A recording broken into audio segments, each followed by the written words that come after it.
Podcast Rádio Universitária. Mulher, esposa, dona de casa, mãe.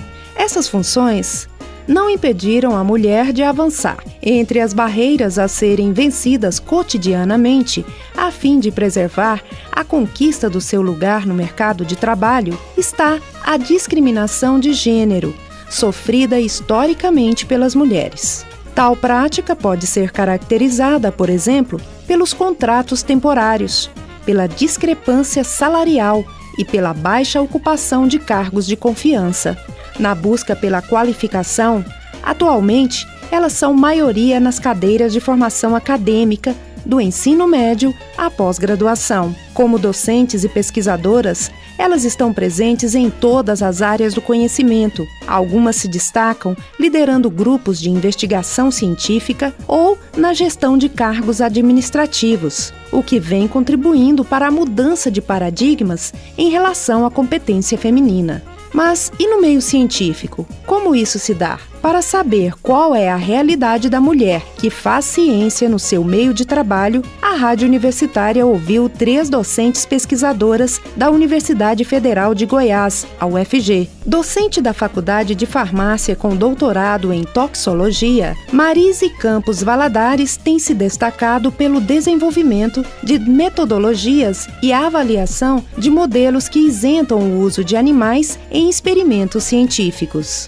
A professora do Instituto de Química, doutora em Química Orgânica, com ênfase em Química de Produtos Naturais, Cecília Maria Alves de Oliveira, atualmente coordena o Centro Regional para o Desenvolvimento Tecnológico e Inovação, o CRTI, e a docente da Faculdade de Letras, doutora em Literatura, Zaira Turki, exerceu 2 mandatos à frente da Fundação de Amparo à Pesquisa do Estado de Goiás, FAPEG, e é presidente do Conselho Nacional das Fundações Estaduais de Amparo à Pesquisa, CONFAP. Vamos ouvir o que elas têm a dizer sobre o tema Mulheres na Ciência.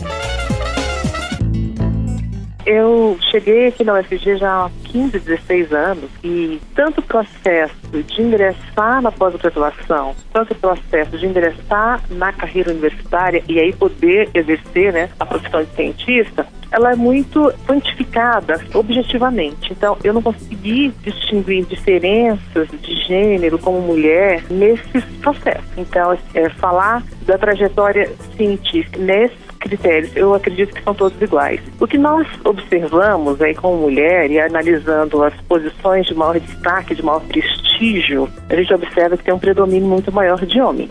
Então, para uma mulher ter destaque, uma mulher ocupar uma posição de representatividade da sua categoria, aparentemente ela precisa de fazer mais, de produzir mais do que talvez um cientista homem.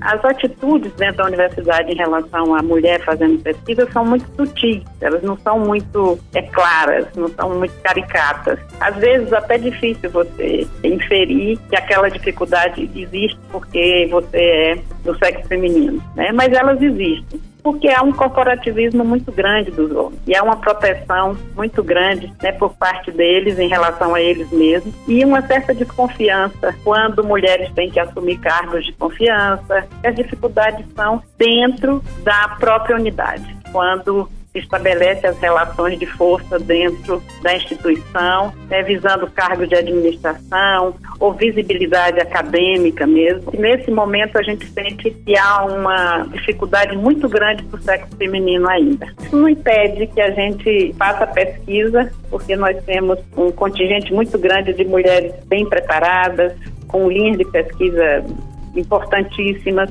E eu acho que nesse embate a gente tem enfrentado esses problemas à altura. A nossa competência, a nossa força de trabalho, a nossa organização, em algumas situações, o nosso corporativismo também, A gente tem as maneiras também de lidar com essas coisas. As mulheres no Brasil e no mundo têm um destaque muito significativo na ciência. Há aí já pesquisas interessantes feitas, por exemplo, pela Saival, no mundo inteiro, para ver em todas as áreas do conhecimento a presença das mulheres. e tem sido, de fato, uma presença decisiva, expressiva, coordenando grupos de trabalho que têm feito a ciência avançar nos diferentes campos do conhecimento. Agora, o que é interessante a gente destacar nessa questão mulher e ciência é que o desequilíbrio, ele acontece ainda e que precisa ser superado, essa assimetria precisa ser corrigida, abrindo espaços e oportunidades para as mulheres que são muito qualificadas, é quando a gente vê muitas vezes em ocupar posições estratégicas importantes. Do ponto de vista, por exemplo, da gestão da ciência, o mundo ainda é muito mais masculino. Para dar um exemplo, nunca houve uma presidente do CNPq, nunca houve uma presidente mulher da CAP. Então a gente nunca teve nessas áreas de decisão à frente mulheres. Portanto, eu acredito que o meu papel à frente da FAPEG durante 8 anos e à frente do Conselho Nacional das Fundações de Amparo à Pesquisa, das 26 fundações, hoje nós somos 2 mulheres presidentes, né? Então já houve momento em que chegamos até 5, depois retrocedemos a 2. Então, ocupar esse papel de liderança e ainda de uma área das humanidades, que não é aquela área, né, na ciência mais dura, acho que eu tive um papel importantíssimo de trazer esse olhar, né, de trazer essa contribuição e de alcançar aí um reconhecimento nacional e internacional para ocupar essas posições estratégicas e defender a ciência como um todo. No laboratório de pós-graduação, o laboratório de Química, que a gente coordena na UFG, aqui no Instituto de Química, você tem uma proporção de 60% de mulheres para 40% de homens. Aqui no CRTI, onde eu sou a coordenadora, nós temos uma proporção maior ainda de mulheres, em torno de 65% de mulheres e 35% de homens. Então, uma diferença significativa, né? Então, as mulheres estão mais presentes. Mas aí você faz o levantamento do número de bolsas de produtividade do CNPq. Você olha os números de bolsa de produtividade concedido a mulheres e a homens, você vê uma diferença muito grande. Aos homens são concedidas muito mais bolsas de pós-graduação do que as mulheres. Então há algo aí que precisa ser resolvido, né? As posições de maior prestígio na universidade, historicamente, foram ocupadas por homens, né? A gente vê nosso histórico de reitores, o predomínio masculino é muito maior, maciço, né? Ou o histórico de pró-reitores também. E quando você ocupa uma posição maior, de maior prestígio, consequentemente você ganha mais. Se você for pensar que prestígio é importante sim, porque também proporciona ganhar um salário melhor. Então a gente tem uma certa desigualdade nesse aspecto. Eu vejo isso mais como um reflexo do que acontece na sociedade. Tudo que acontece na sociedade também acontece no meio acadêmico. A gente tem machismo no meio acadêmico, mas do ponto de vista dos critérios aos quais você se submete da sua carreira, da sua forma como você é avaliada como cientista, eu não consigo identificar diferença.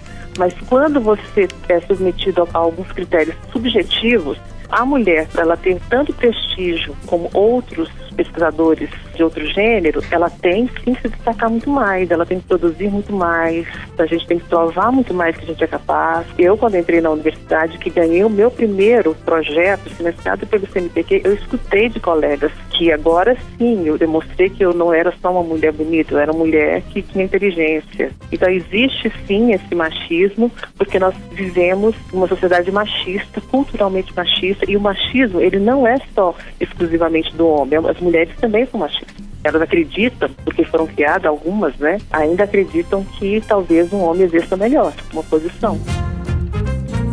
Mas eu acredito que é um movimento que vai mudando, até porque há políticas nesse sentido, né? Muitas vezes a mudança natural das coisas, né, ela pode não acontecer. É preciso ter também indução, é preciso ter isso na perspectiva. Mas eu acho que é muito importante, além de enfrentar os desafios que são comuns a toda a classe científica, também é preciso aumentar a representatividade da mulher, que eu acho que ainda é pouca, nos cargos de liderança, que eu acho que ainda é muito pouco. Então, acho que a gente tem que lutar nesse sentido também, né? Não só fazer o trabalho técnico, executar o trabalho técnico, mas também se fazer representar, né, e ter voz nos momentos de decisão nas instâncias superiores. A notícia boa é que isso tem mudado muito. Eu fiquei muito feliz de ver que a chefe editorial da revista científica de maior prestígio mundial hoje, a Nature, pela primeira vez é ocupada por uma mulher. Então, a sociedade está mudando. A gente tem tido avanços, mas eu acho que avançar muito mais, aí ter mais consciência de que a gente precisa de fato avançar, e mulheres em situações mais privilegiadas, mais protegidas, elas precisam despertar esse desejo de mudança nessas outras mulheres que não estão tão protegidas. Produção e edição, Silvânia Lima. Trabalhos técnicos, Murilo Cavalcante e Ana Cláudia Rezende. Apresentação, Francisneide Cunha. Podcast Rádio Universitária.